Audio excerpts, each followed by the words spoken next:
Welcome to How to Use Zoom to Develop Engaging Virtual Training. I'm Sue Armstrong, Managing Partner of Global Training Transformation, and I'm going to be running and hosting the session today.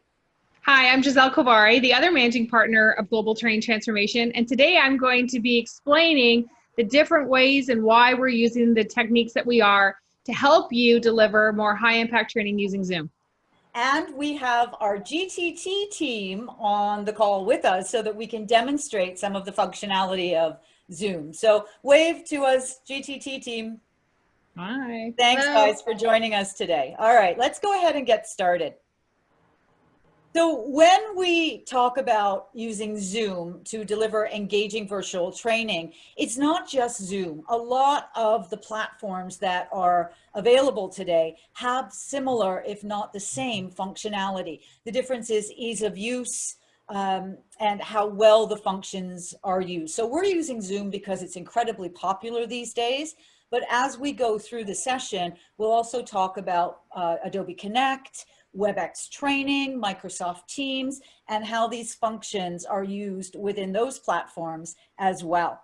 So our objectives for the day are we're going to look at and experience the functionality of Zoom and other virtual platforms. You'll be able to describe 4 key Zoom functions that will help you really enable that interaction with your participants and identify how to use Zoom to deliver a high impact training session.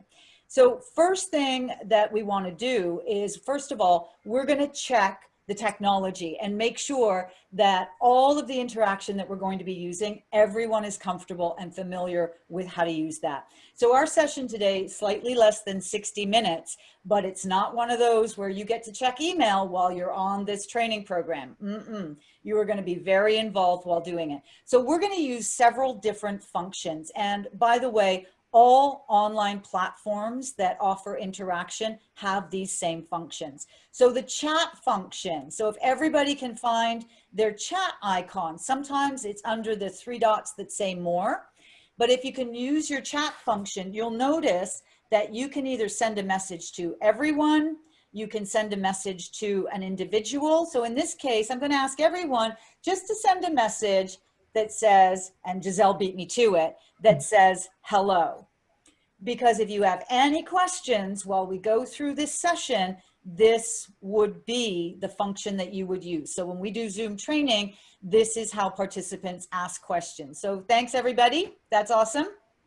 We're also, I use a lot the emojis when I do virtual training.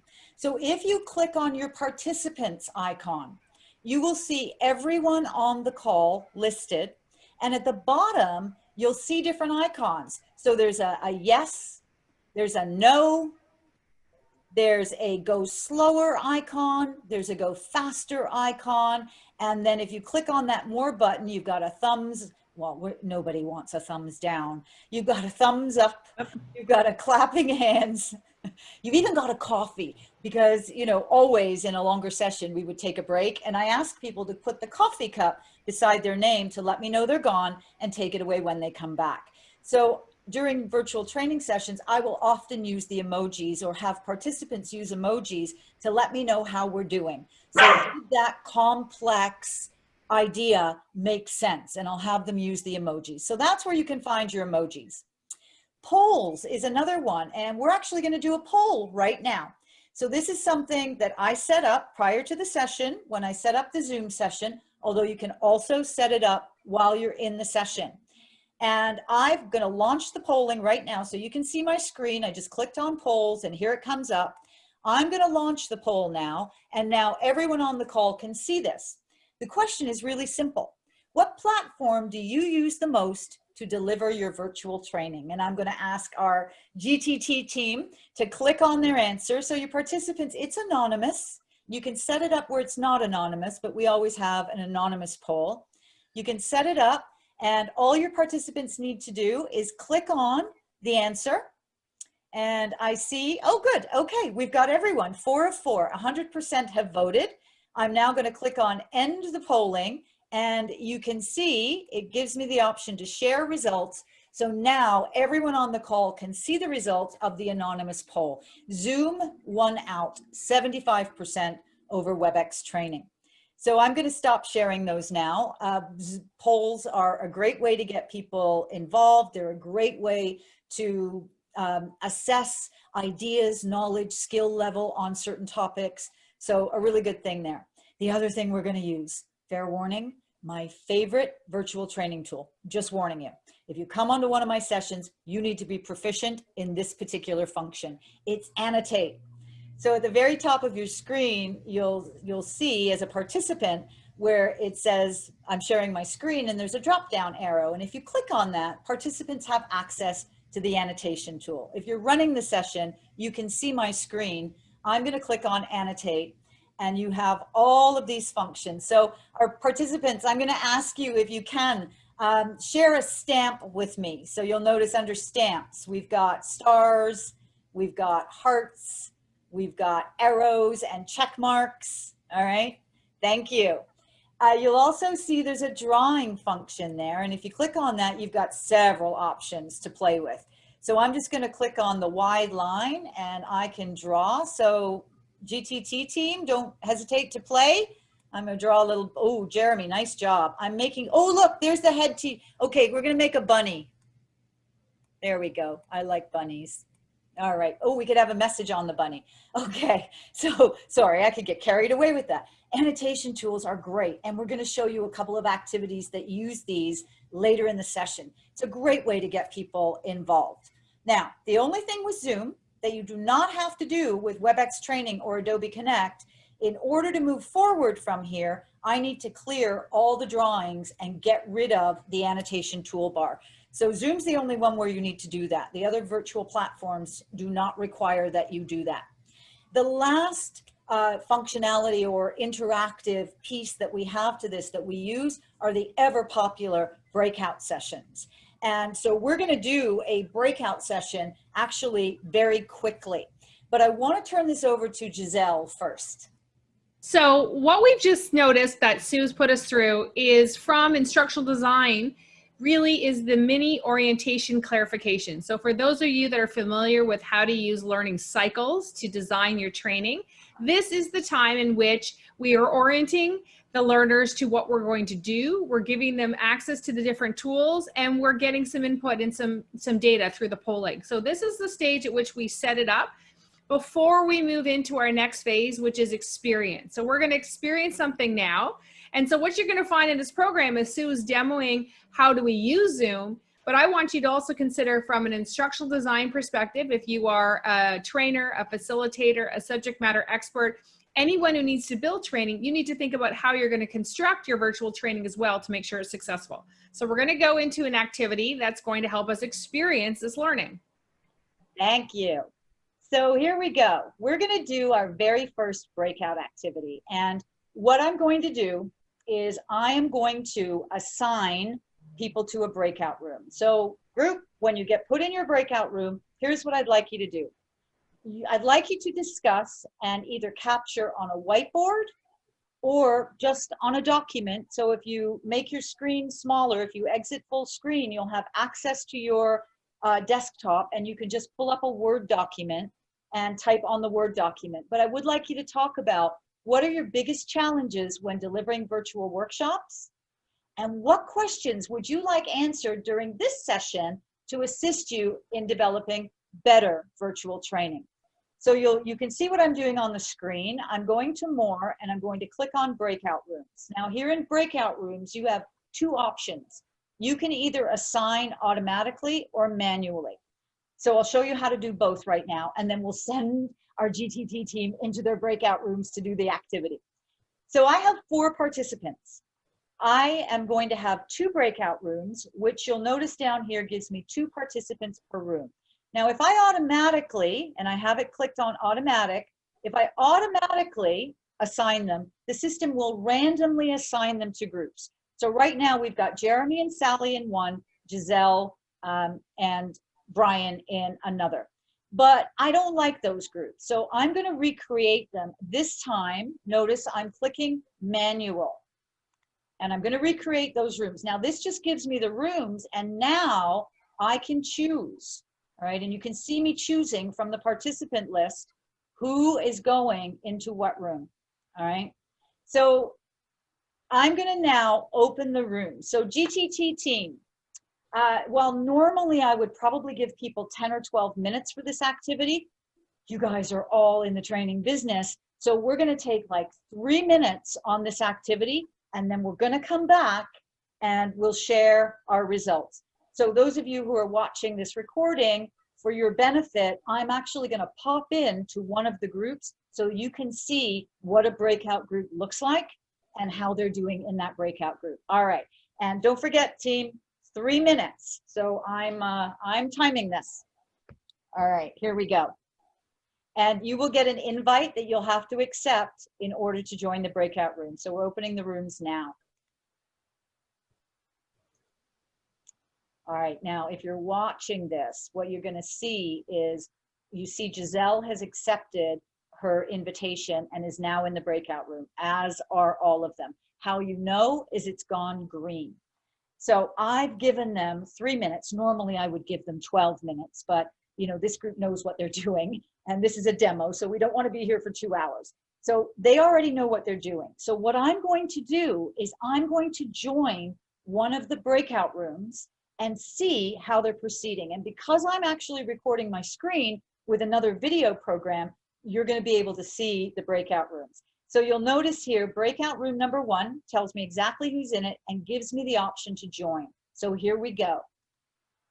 I'm going to join breakout groups. What should they do in the breakout groups? We're being recorded. So, and then how to get participants back from the breakout groups. I think that's, are there any other challenges that you find? I think that covers it. Engagement one is always tough, because if people aren't excited and we're not getting them engaged, it's hard to know if we're really connecting with people, or are they just, you know, surfing and doing other things and not really committed to the learning. So I think we have to do a lot of different things to keep people. Okay, so you noticed that I just checked on the breakout rooms. I didn't want to disturb them, but sometimes I'll pop in and people will have questions. Sometimes I just pop in to see how they're doing with the time. So what I'm going to do now is I am going to click on the More button. I'm going to go back to the breakout groups, and I'm going to, I clicked at the bottom, broadcast a message to all. So I am now going to broadcast a message that says breakout groups are closing. Now, if they were in fact doing this for 10 minutes or 12 minutes, I would use a broadcast message to say, you've got 4 minutes left, or you've got 3 minutes left. I just said breakout groups are closing. Now I'm going to close all rooms, okay? And you can see what happens. I'm going to click on all rooms, and notice now participants have 60 seconds to come back. So Giselle's back already. Here comes Sally, and I can see based on the dots, breakout rooms will close in 46 seconds. So Jeremy and Brian will be back shortly, because the room will close in and of it will close itself, and it will force them back. This is why I always send the broadcast message that warns people. I give them a 3 or 4 minute warning, and then I give them a warning a minute before I close the breakout groups, which gives them 2 minutes then to finish up their discussion, capture whatever they need to. I just don't think it's fair that we catch people off guard. All right, so 15, 14, I can count this down, and Jeremy and Brian will be back because their breakout group will close. So obviously they're having deep discussions about challenges when using virtual platforms. The rest of the GT team thinks that's funny. And here they are. All right, so they're going to be coming back. Here they are. All right, so thank you. Okay, so we now need to debrief this, and I'm going to ask Giselle to handle this for us. Yeah, I think first we want to make sure that we understand that when we're thinking about design, what we just did in the breakout session is the experience component of the learning cycle. So experience is about really giving learners an opportunity to experience something, whether that be an activity, a video, reading something, talking to a peer, whatever it is. And this is going to prime learners for what we're going to teach. So this is our experience here in this virtual session. So we're using this to demo Zoom. So the experience was going into a breakout session, figuring out how to do that, and talking with our peer. And now we're going to reflect on that. So we want to hear what people talked about, and we're going to have an opportunity to do some reflection. So let's look at what we came up with. Maybe, Sally, I can suggest that we go with our group first. Okay. So if you're able to share your screen, so this is an experience where Sally can share her screen, can see the couple of questions that we came up with around what our challenges are and what our questions are for this. So Okay, I'm just bringing it up now. Excellent. And there, can everyone see that? It's just loading. There you go. So can I just, before Sally shares, can I just point out that Sally has actually used a Word document. So she's just pulled a Word document up on her computer. They've typed their answers into that, and that's what she's sharing here. So Sally? Okay, so 3 things is how to get people engaged, what should they do in breakout groups, and also how to get participants back from breakout groups. Yes, so we had a short discussion. We had 3 minutes, but we had enough time to say one of the challenges that we find when delivering virtual training is, do we keep people engaged? How do we make sure they're not getting distracted and doing something else? As Sue said, not checking their email. Are we using enough of the tools to keep people engaged on a regular basis? And then when we put them in a breakout group, what do we even do there? What's the right kind of activities? And how do we make sure we get them back on time? And Sue just demonstrated that, but also ensuring that we can pop in and out of those rooms to check on them and make sure they're doing what we've asked and that they don't have any questions. All right, thank you. So Sally, if you can stop sharing your screen, great. Okay. And then we'll go to Jeremy and Brian. Jeremy, can you pull up your document? Sure.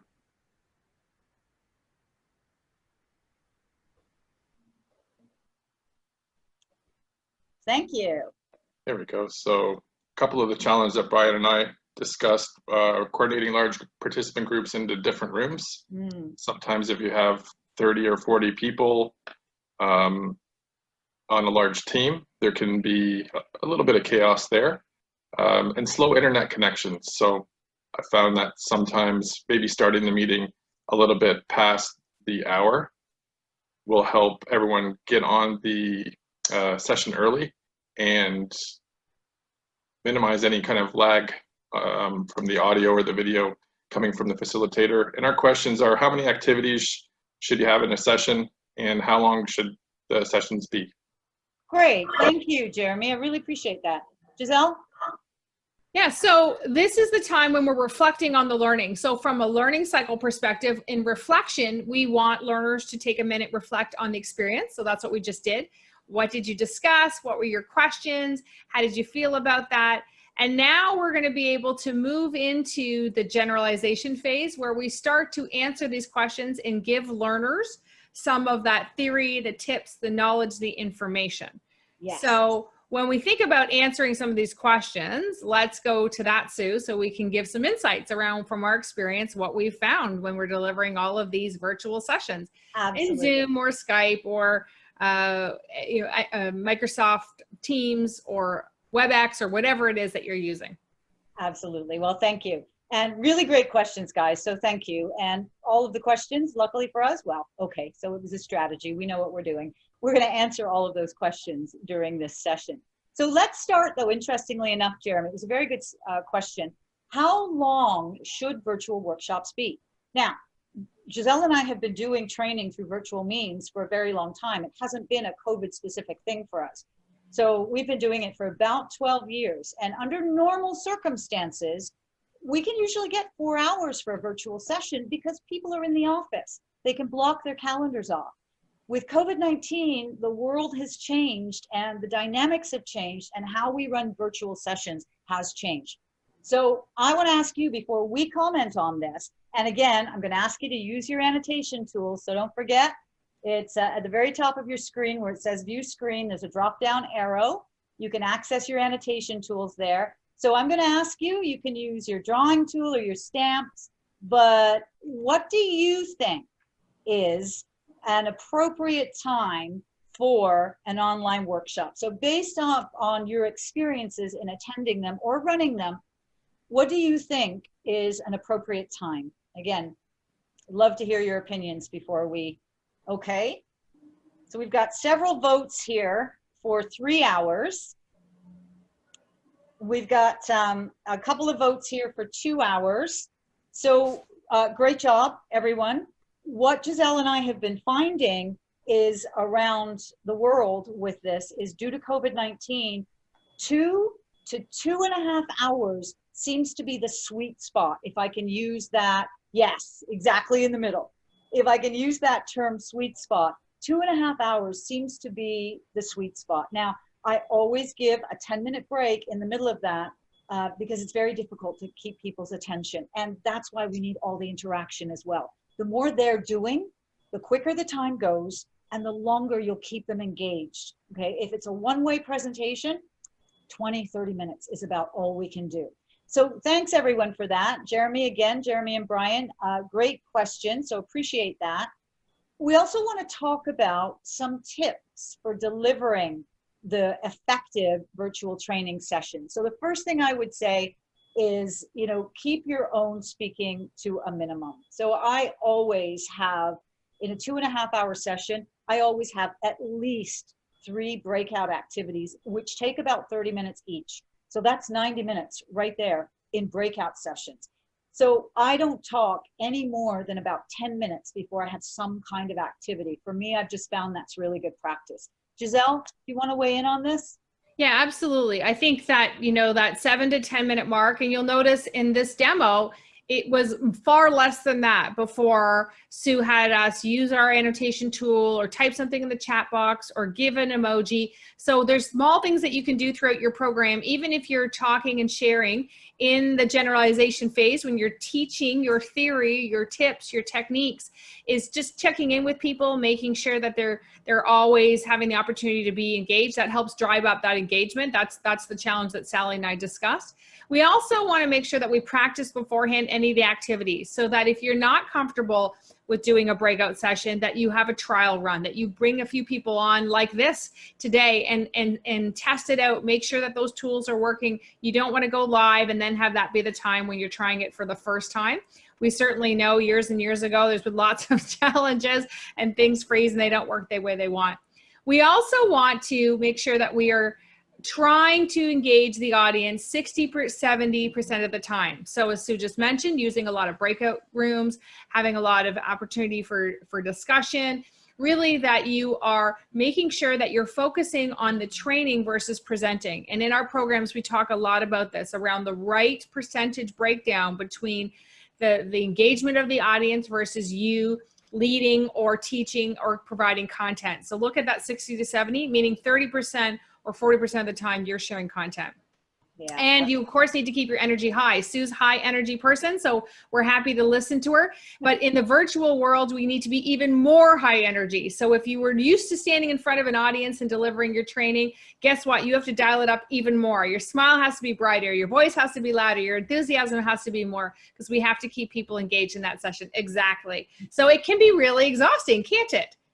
It can. You're right. I do have a lot of high energy, and I think anyone who's been through a session with me will tell you that I've got a lot of energy. But I have to confess that even doing this virtually, it requires even more. So, you know, I can do a 2.5 hour, 3 hour session, and I'm exhausted after that because of what Giselle has shared, that we have to ramp that up so much more to keep engagement through virtual means. Yes, and we were used to, sorry, I was just going to say, we're used to when we were delivering live, for all of you that deliver live sessions, we're used to getting that energy from the audience. Yeah.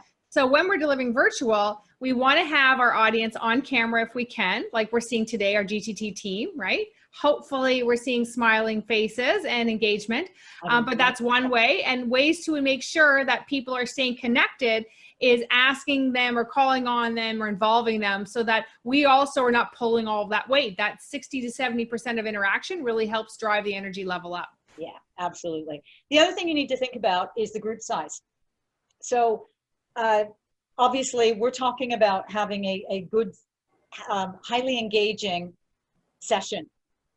with the breakout groups and the activities. Now the matching activities, the annotation tools, the polls, the chat function, doesn't really matter how many participants. But when you start getting into breakout groups, now you have to start thinking the nature of the activity. How long is the activity going to take?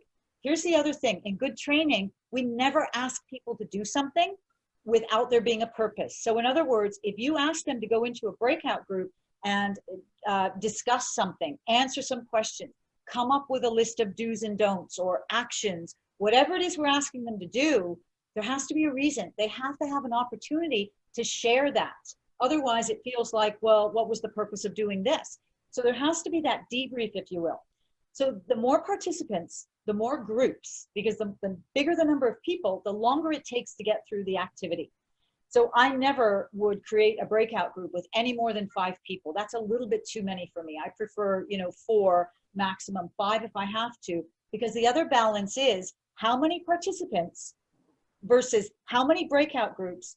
And then, yes, maybe I am going to give them 15 minutes or 20 minutes to do the activity, because I always find that the first breakout session in any virtual training program takes longer, because they're going to chat and they're going to catch up with each other and they're going to get familiar with each other before they start the work. By the time the second or third breakout group happens, they're used to the technology, they're used to what they're doing, and it takes less time. So I might have 8 breakout groups, give them 20 minutes to do the activity, but then I've got to manage the debrief.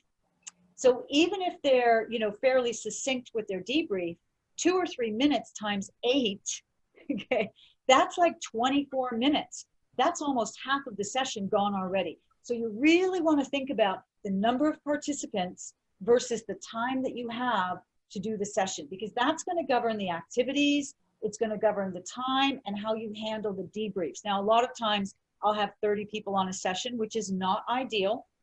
And what I have to do is I have half of the groups debrief during the first breakout, then the second breakout, I have the other half of the groups debrief, so that everyone gets a chance to be heard. So it's really about a strategy for how you're going to manage that. But be aware of the number of participants in training. In a webinar, in a one-way presentation, it doesn't matter. In this, it absolutely matters. Yes. And Giselle, I'm going to let you talk about be on camera, because that's one of your favorite topics. Well, I think, on camera is important, and it is, I think as facilitators and as trainers, we need to be on camera for the entire session if we can be. Now, pre-COVID, I think a lot of facilitators, I saw a lot of trainers do this. They would come on camera, go off, and then come back on at different parts. The technology is improving. We are all moving into a world where we're doing everything virtually. So people are more comfortable now being on camera, right? We don't always have to be perfectly camera coiffed and camera ready. But when you're leading, I think that it's important you try to be on camera as much as possible throughout the session, and that you ask your participants to do so as well. That helps drive the level of engagement. But it goes to the next tip around technology. Hang on. Can I just add something? I just want to add something with that. Because I agree with you on that. I think on Zoom, I don't think there's an option. I really think we need to have our camera on. This is a personal opinion. But when it comes to Adobe Connect and WebEx training, Giselle, I don't know how you find this, so I'll ask you to weigh in on this. But the camera function, WebEx training, Adobe Connect are so different in the way they're set up that the slides and the activities almost take center stage, and the camera becomes a secondary thing. So WebEx training, Adobe Connect, I'll turn my camera on at the beginning and say hello so people can, attach a face to the voice, and I always turn it off at the end. The only other time I turn it on during WebEx training or Adobe Connect is if I've got a difficult concept that I'm trying to convey. I do change management a lot, and I have a weird activity that I ask people to do. So I do turn the camera on so I can demonstrate in real time the weird activity. But other than that, Giselle, do you find the same thing? Well, I think that we found when we've done them in the last, 6 months to a year, I just keep the camera on, because it doesn't hurt. Even, you're right, even if people can't see me or see any of us on camera, when we do speak, it comes back on, and it prevents us as trainers and facilitators from forgetting to turn it on. Yeah. And when we're asking people to be engaged, I think we need to demonstrate that we're engaged. So we're modeling the behaviors we're asking for. So it doesn't hurt to have it on. And I was going to say, though, as we move into the next piece around technology backup plan, Where the challenge can be is that if you were having, I think Jeremy and Brian brought it up, if you're having problems with your technology and poor internet connection, then guess what? Video can have a lot of bandwidth. So that's where you might choose to turn it off, or you might also ask participants to turn it off a little bit. Technology does not go flawlessly. And so you always need to have a backup plan. And there's a couple of things that we can do for that backup plan. One, as you may see, we can mute ourselves on and off if we have background noise. We want to avoid that. You know, I've got my puppy here, so all of a sudden there's a bark. Okay, we want to mute that. The other is we want to connect directly into, hardwire ourselves into a modem, so Ethernet cord, so we're not going on Wi-Fi. I find that helps. And you want to make sure that we are distributing documents in advance, so that for the technology backup plan, instead of just using the audio through your computer like we're doing today, we actually would have a phone in line. So a lot of organizations and clients have that. You dial into a phone in line. That way, if the worst case scenario is the technology goes down, you can still be talking to your participants over the phone. It's not ideal, but then it becomes a conference call.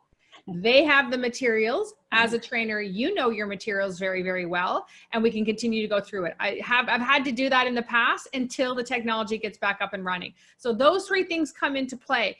Camera's great, can use some bandwidth. You might need to turn it down. Technology backup plan, hardwire, and have the phone option, and then send support materials in advance so that people have it in the event that the technology doesn't work. Yeah, absolutely. Now, all online platforms have the ability to attach your downloadable documents within the platform. But to Giselle's point, sometimes it gets very confusing. It's very difficult. It's very small, and participants often can't find it. So I too find it much easier. We just email them out ahead of time so that people have them and are able to download. So thank you. So continuing with generalization, one other thing. Oh, see, this is the thing with Zoom, that you have to clear your drawings or they show up on the next slide. So here's the other thing with Zoom. And I want to just talk about, under generalization, the different platforms, and what do you think, or what have you found are the pros and or maybe the cons? So what are the best features of the different platforms? Now, there are many out there. So I've done training on Ring Central and other platforms I've never heard of before, which are actually just Zoom based. So it's just a corporate name for a Zoom based platform. So there's a ton of them out there, but I think we've got 4 of the biggest ones on the left-hand side. So I would like you, again, annotation tools. I did warn you, one of my favorite functionalities. So take your annotation tools, your drawing tool, if you will, and draw me a line, please, between what you think are the benefits of each of these platforms. There we go, Sally, thank you. Again, no right or wrong here. I'm just interested in your opinion. All right, so you can see we've got lots of lines coming here. By the way, matching exercise, I use this a lot. It's a great way to get people involved, because while they're paying attention. So it's just another great demonstration of how you can use the annotation tools to have audience or participant engagement. All right, so nice job, guys. I don't know that there's a right or a wrong here, Giselle. I think everybody's probably got their own opinion.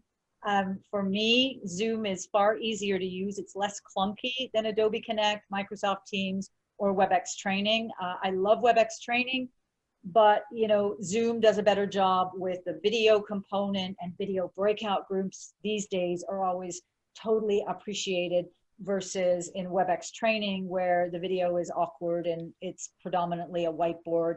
So, some of the functions are easier to use on some platforms than others. I find WebEx Training, Adobe Connect, the annotation tools are easier to use, the whiteboards are easier to use, chat function is easy on all platforms, video is brilliant on Zoom.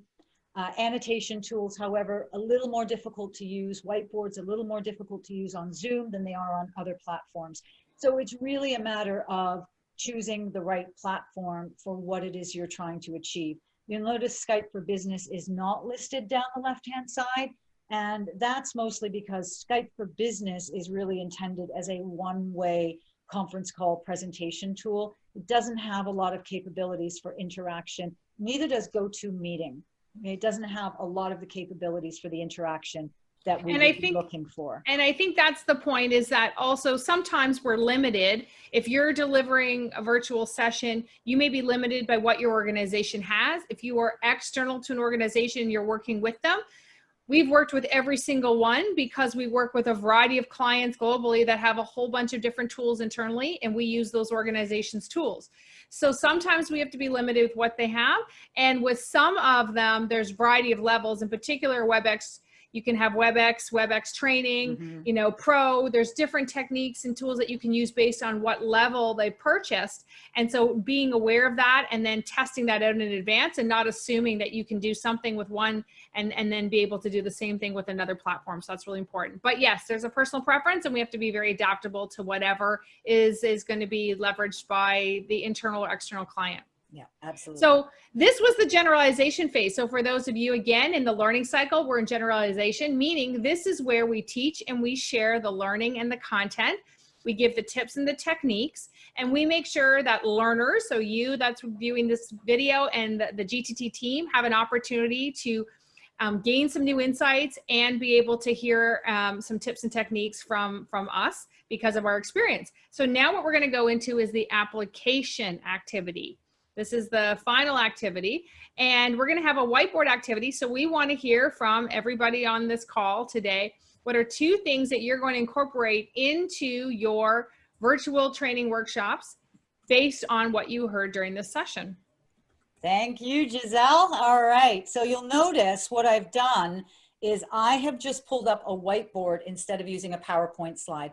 So what this means now is our participants, so if you would just take a minute, based on everything we've talked about and you've experienced over the course of this mini workshop, what are 2 things that really stuck with you that you're going to take with you and apply in your virtual training the next time you do a virtual session? So I'm going to ask our participants, again, there's a little black view box at the top of their screen, and right beside that is a drop down arrow where they have the opportunity to use their annotation tools.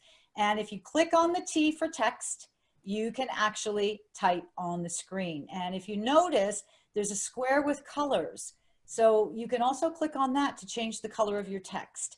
So all you have to do is type on the screen and then click away and it will show up. So we've got some stuff showing up here right now. All right, so be clear about the instructions for the activities and the time allowed. Yes, when it comes to breakout groups, there has to be a purpose for the breakout group. It can't be just talk amongst yourselves. So you have to give them an activity to do and be very clear about the time. And then you want to use that broadcast message function to let them know how long they have left, because what we don't want is any surprises. Including more activities, thank you, to engage participants. Hopefully you've learned 1 or 2 new tricks that you can start to use in your virtual training sessions to enable this activity. Yeah, so somebody put vary the interaction and learn more about designing workshops. Woohoo! Because I think that's key. You know, we don't know what we don't know. And a lot of times learning and development people actually come from the field. So they come from the job. And you wouldn't know there's science to learning and development unless you'd actually learned the science. But there is. So thank you, whoever wrote that. Keeping the time in mind, yeah, it's so important. You know, I always have a design document, always. Even though I created this program, could do it blindfolded, Giselle and I could, we don't. We always have a design document because that helps us stay on time. I can look at where am I supposed to be, where can I cut time, you know, where can I change an activity to give me more time or less time. So you got to watch the time, and a design document's the way to do that.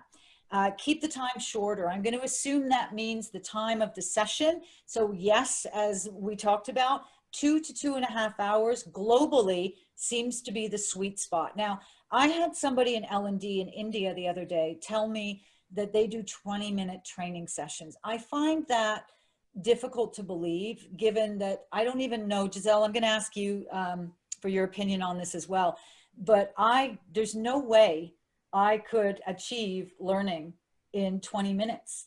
That's like one activity.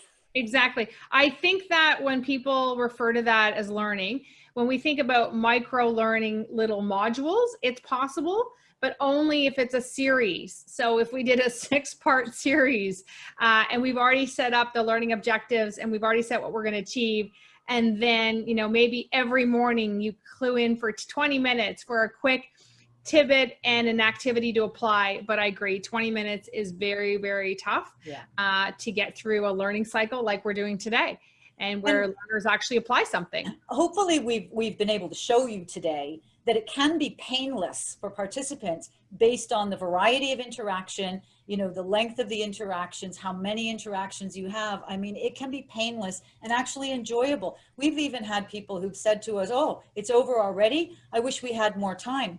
So, you know, that's a surprise from a virtual session, but it's down to the design and the activities and the amount of participation. Absolutely. And so this is the final piece of the learning cycle where you have applied. We've had the GTT team apply some of the learning. We can make sure that we answer any final questions that people have, and then we make sure that we wrap up the session. So what we would normally do in a longer session is have an opportunity for some more open Q&A, and then we would go back to our learning objectives and make sure we met those. So we hope you enjoyed this demo of how to use Zoom, but really how to use any of the platforms to design really engaging virtual training. If you're interested in learning more about learning cycles, adult learning principles, how to design effective training, how to make sure that you're applying the right methodology and techniques, you may be interested in our Designing High Impact Training program, the basics. Because you've listened through this video and watched our demo, you are eligible for a $100 discount off of our regular price by putting in the promo code LAUNCH20. So go to our website at gttworldwide.com and join our community so you can have access to lots more free content. Thank you so much, and we hope you enjoyed this. We look forward to staying connected. Thanks, everybody. And thanks, GTT team. See you soon.